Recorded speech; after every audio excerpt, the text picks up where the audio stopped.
হেই everyone, কি অবস্থা সবার? কেমন আছেন? আশা করি সবাই অনেক ভালো আছেন। আমি আলহামদুলিল্লাহ অনেক বেশি ভালো আছি। আজকে বানিয়েছিলাম ফ্রাইডে স্পেশাল সাদা চিকেন। তো সাদা চিকেন কীভাবে বানিয়েছি চলুন দেখাই আপনাদেরকে।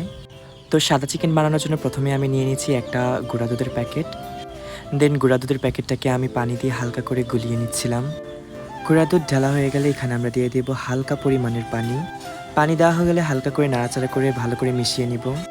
মেশানো হয়ে গেলে এখানে দিয়ে দেবো এক টুকরো লেবুর রস, আর যেখানে ঝাঁকানাকা দিলেই দেখতে পারবেন ম্যাজিক একদম জমে দই হয়ে যাবে। তারপর আমি এখানে 10টা কাঁচামরিচ আর পেঁয়াজ, তারপরে এলাচ, দারচিনি অ্যান্ড নিয়ে নিয়েছিলাম কিশমিশ, বাদাম আর গোলমরিচ। তারপর এই সব উপকরণকে একসাথে ব্লেন্ড করে নিব। এই সব মশলাগুলো একসাথে ব্লেন্ড করে নিতে হবে। ব্লেন্ড করা হয়ে গেছে। তারপর আমি এখানে নিয়েছি 250 গ্রামের মতো মুরগির মাংস। এখন আমি পেঁয়াজ কেটে নেব। চিকন চিকন করে পেঁয়াজ কেটে নিচ্ছিলাম যাতে গিয়ে খেতে ভালো লাগে আর গিয়ে ঝোলের সাথে মিশে যায়। পেঁয়াজ আর আলু কাটা শেষ। এই যে আমার আজকের সমস্ত উপকরণ। তারপর একটা কড়াইয়ে আমি দিয়ে দিব তেজপাতা আর পরিমাণ মতো তেল।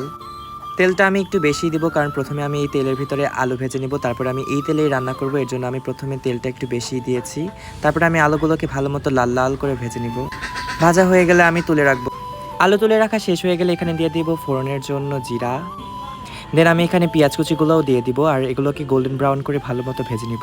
ভাজা হয়ে গেলে আদা রসুন বাটা দিয়ে দিব। আদা রসুন বাটা দেওয়া হয়ে গেলে নেড়েচেড়ে এখানে আমি দিয়ে দিব যে পেস্টটা বানিয়েছিলাম, সেই পেস্টটা আমি এখানে এখন অ্যাড করে দিব আর ভালো মতো ভেজে নিব। পেস্টের ভিতর তেল উঠে গেলে এখানে দিয়ে দিব আমরা যে দইটা বানিয়ে রেখেছিলাম সেই দইটা দিয়ে দিব। দেন আমরা অ্যাড করব একটা টমেটো সস। টমেটো সসটা দিয়েও আমরা সুন্দর করে নেড়েচেড়ে নিব যাতে ভালো মতো মিক্স হয়ে যায়। অ্যান্ড দেন আমরা দিয়ে দেবো কেটে রাখা আর ভেজে রাখা আলুগুলো। ভাজা আলুগুলো দেওয়া হয়ে গেলে এবার আমরা এখানে দিয়ে দেবো 250 গ্রাম যে মুরগির মাংসটা রেখেছিলাম সেই মুরগির মাংসটা।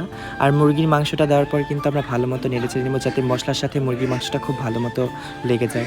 দেন নাড়াচাড়া করে ঢাকনা দিয়ে দিব। কিছুক্ষণ পর ঢাকনাটা খুলে ভালো মতো আবারও কিছুক্ষণ কষিয়ে নিব যাতে মাংসটা খুব ভালো মতো কষানো হয়ে যায়। মাংসটা কষিয়ে এলে এবার এখানে দিয়ে দিব লবণ। এবার দিয়ে দিব ধনিয়ার গুঁড়া। আমি এখানে 1 চামচ ধনিয়ার গুঁড়া ব্যবহার করছি। তারপর এখানে ব্যবহার করবো ওই যে পেস্ট বানিয়েছিলাম ওই পেস্টটার পানি। অ্যান্ড এই পানিতেই কিন্তু এটা কষানো হয়ে যাবে। দেন আমি এখানে দিয়ে দেবো 1 টুকরো লেবুর রস। লেবুর রসটা দেওয়া হয়ে গেলে আমরা একদম এটাকে পানি শুকিয়ে নেওয়া পর্যন্ত কষাতে থাকবো। অ্যান্ড দেন পানি শুকিয়ে গেলে আমি আবার এখানে ঝোল অ্যাড করবো। তো আমি এখানে দিয়ে দিলাম অনেকটুকু পানি ঝোলের জন্য। বেশ অনেকটা পানি দিয়েছি ঝোলের জন্য। এবার মাংসটা সুসিদ্ধ হয়ে যাওয়া পর্যন্ত অপেক্ষা করব। ঝোল শুকিয়ে এলেই তৈরি হয়ে যাবে আমাদের মজাদার গরম গরম সাদা মাংস। এটা কিন্তু বেশ অনেক মজা। বিয়েবাড়ির স্টাইলের এই মুরগির মাংসটা চাইলে আপনারা বাসায় ট্রাই করে দেখতে পারেন। আশা করি অনেক অনেক বেশি ভালো লাগবে। আমার তো অনেক বেশি ভালো লাগছে, বিশেষ করে এই ডিম পোচটার সাথে খেতে। আপনারাও বাসা বানিয়ে খেতে পারেন। আর এটা টেস্টের ব্যাপারে যদি বলি, এটা অনেক বেশি মজা ছিল। যেমন টেন্ডার তেমনি এটা ফ্লেভারফুল, মুখে দিলেই বেশ অনেক মজা লাগছিল। দেখা হচ্ছে পরবর্তী কোনো ভিডিওতে। আল্লাহ হাফেজ।